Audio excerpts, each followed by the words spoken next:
So in this video I thought I'd talk about some of the lenses that I use. Most of my lenses are from third-party brands and are considerably more affordable than those from the top-end brands like Nikon, Canon, Sigma, etc. Are they any good? Stick around and I'll let you know.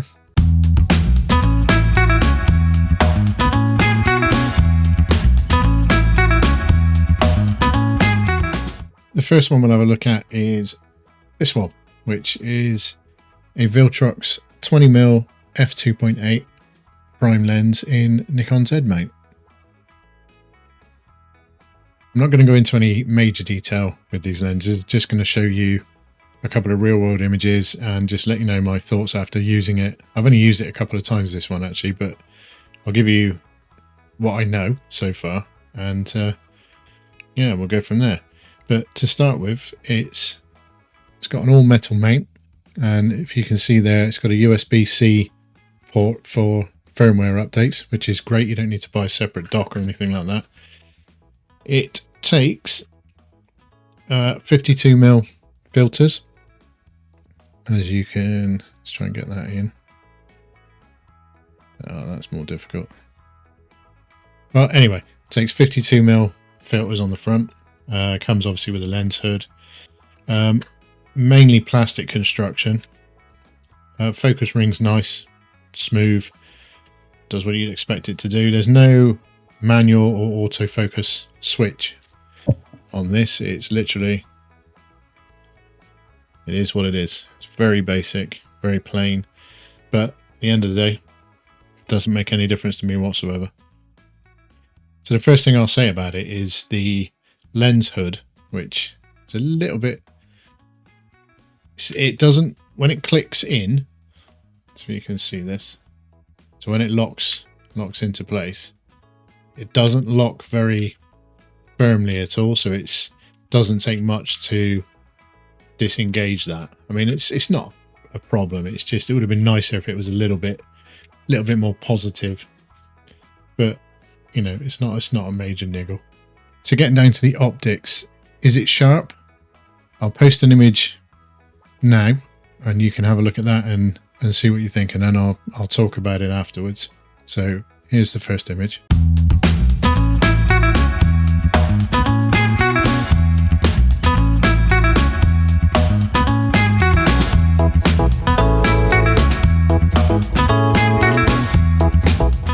So that image was a single shot taken at f/16, and you may or may not be able to see from the image itself, but the extreme corners, they are a little soft. But with this lens, I think a lot of that is down to field curvature. I don't think it's so much the glass itself. I think the focal plane is not quite flat, so it's, you know, the corners do show a little softer. But I'll show you another image now and then talk about that one.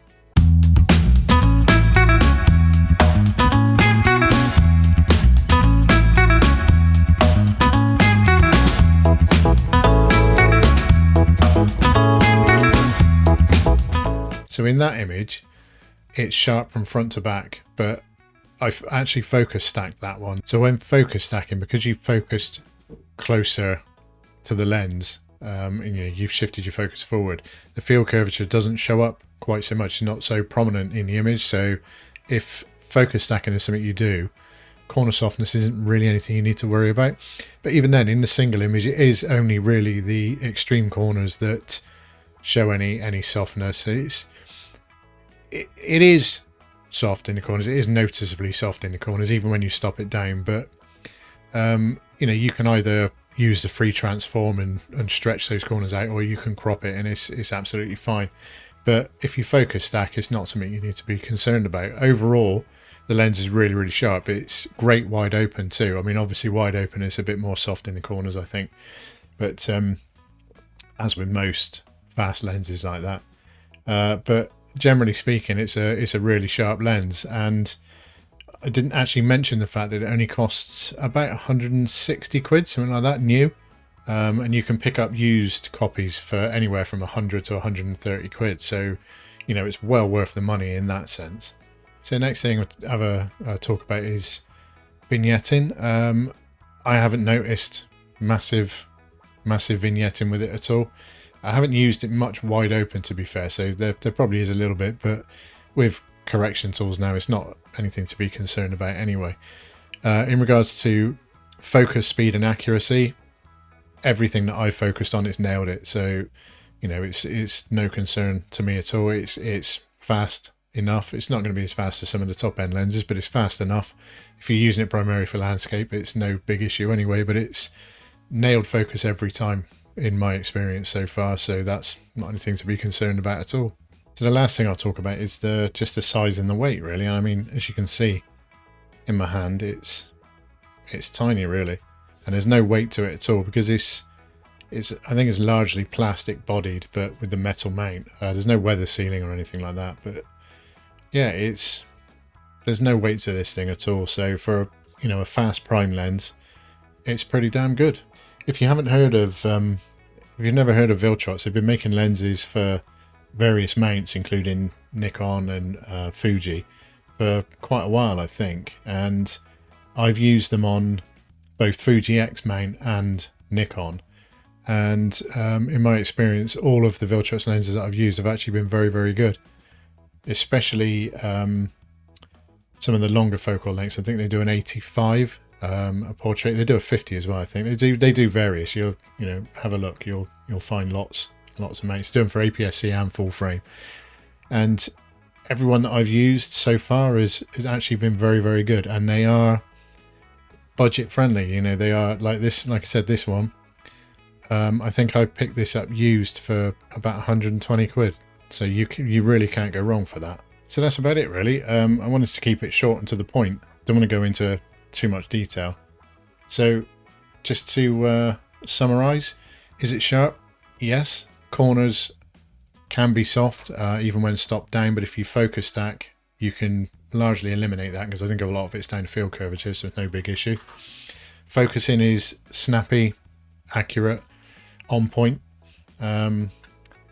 Size and weight is what it is. It doesn't weigh next to anything, and it doesn't really cost an awful lot. So, you know, if you're in the market for and 20mm, in my opinion, is one of the sweet spots for landscape. So, you know, if you're in the market for a wide angle full frame landscape lens, I think it's a strong contender for the money. So I hope that helps you guys, and hopefully you got something from that. If so, please give a like and a subscribe, and I'll see you in the next one, which I'm actually going to talk about